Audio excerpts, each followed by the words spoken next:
Mobile Suit Zeta Gundam Hot Scramble. This is a pretty famous game, but for something that is completely and utterly not true. I guess I should probably preface that a little differently. Essentially, this game is kind of colloquially known as the very first Gundam game, and that is completely 100% factually inaccurate. I mean, before this, there were 4 other PC games that came ahead of this on, I want to say, the FM7 and the MSX. 2 of them were action games, and 2 of them were text adventures. But even more importantly, years before 3 of those 4 games that came before this were made, there was Space Robot, and also Robot Fight. For some reason it had 2 different names on the Atari 2600, which featured the gun cannon. And here it is because I have footage.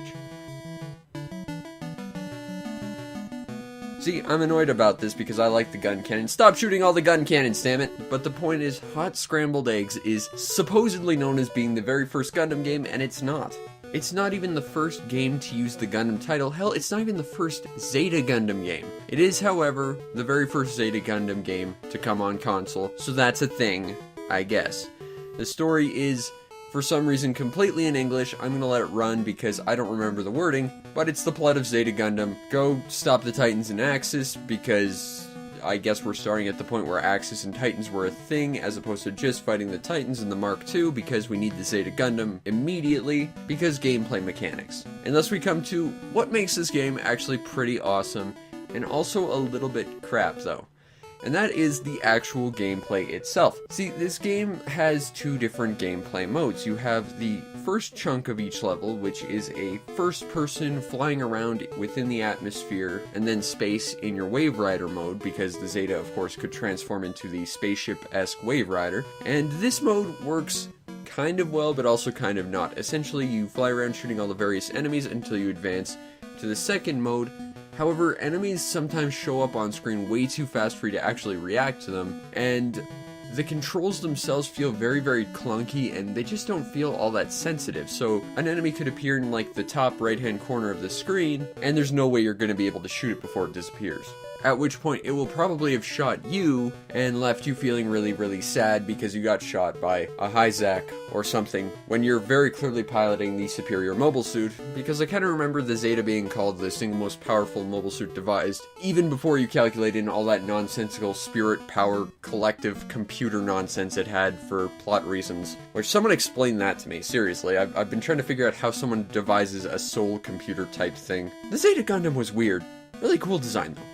Anyway, the second half of the game is what I like to call Diet Thexter, because suddenly this game turns into Thexter for some reason, except you have a less awesome laser because it doesn't instantly track. Essentially, you fly around this little maze as your Zeta. Occasionally you'll turn to the Wave Rider to move vertically or to evade shots, although the Wave Rider is a lot wider than you think it is, which means if you bump like a chunk of the platform with your wings, you're gonna come crashing back down to Earth and get shot a few times. But you run around the maze, you shoot Jims and Hyzaks and whatever. It's a good old time. There are some power-ups in this mode which try to compensate for the fact that you don't recover in between modes, which is nice. You'll see little silver briefcases which randomly heal health. And I really do mean random. I've had one that healed 1, I've had one that healed me to full, I've had one that healed absolutely nothing and just gave me points. These silver briefcases are weird. You can also pick up a shield which protects you from 1 damage, which you'll probably incur while trying to get the thing, as was often the case when I tried to get the thing, as well as a rifle which will double your laser power. Except this is nowhere near as helpful as you'd think it would be,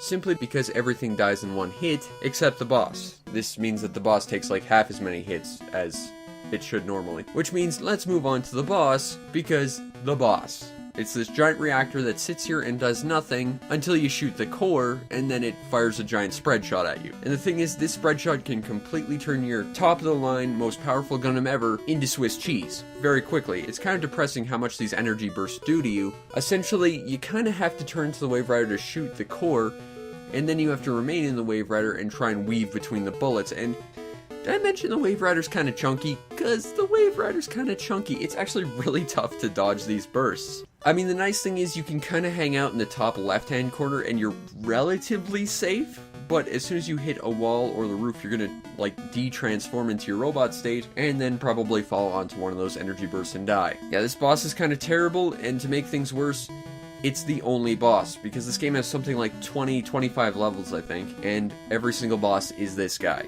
Unlike, say, the first-person Afterburner-esque shooter mode, which at least threw in different mobile suits from time to time. I mean, you could see the Cubile, the O, the Pallas Athene, the Marasite. There's probably a dozen different mobile suits you could see in that mode.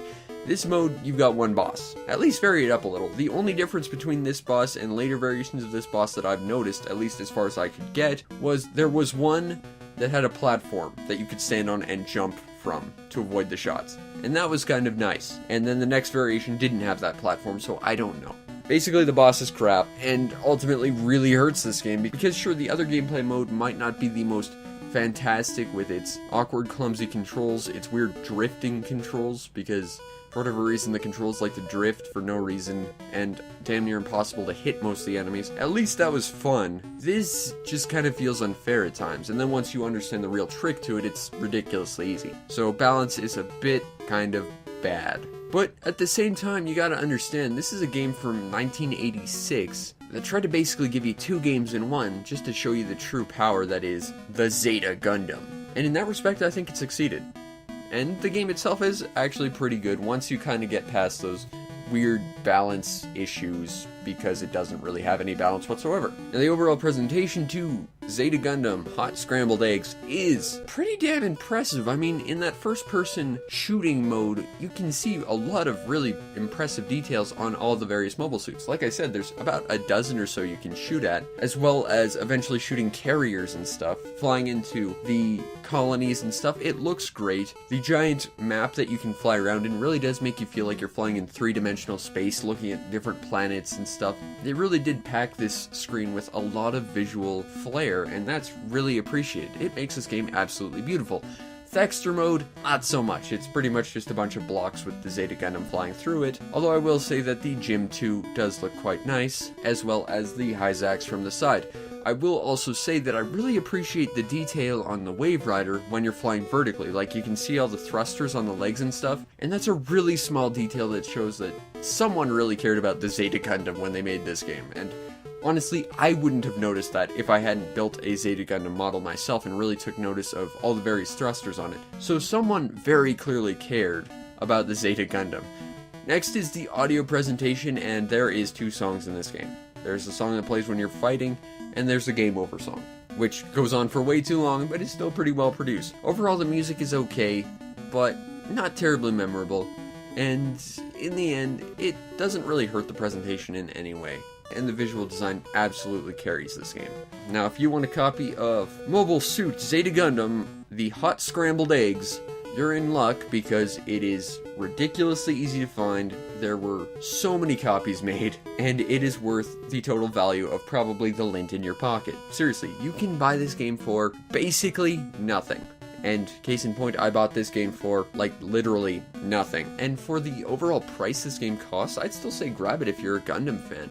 Especially if you like the Zeta Gundam and all the various Zeta mobile suits, because you see so many in this game. Sure, it's got gameplay balance issues out the wazoo, but still, it is a fun game that really tries ambitiously to give you two different variations of how to play the game, and really tries to show you how much love there is for the Zeta Gundam, even if it's just in the developer's eyes. And if you love the Zeta Gundam yourself, well, you're probably going to respect this game a lot more. But ultimately, Hot Scrambled Eggs is a pretty solid Famicom pickup, especially for the fact that it costs basically nothing. And if you're a fan of Gundam, you kind of need to have this anyway, even though it isn't the first Gundam game, it's not the first Zeta Gundam game, it's not the first console Gundam game, it's still a good, solid Gundam game.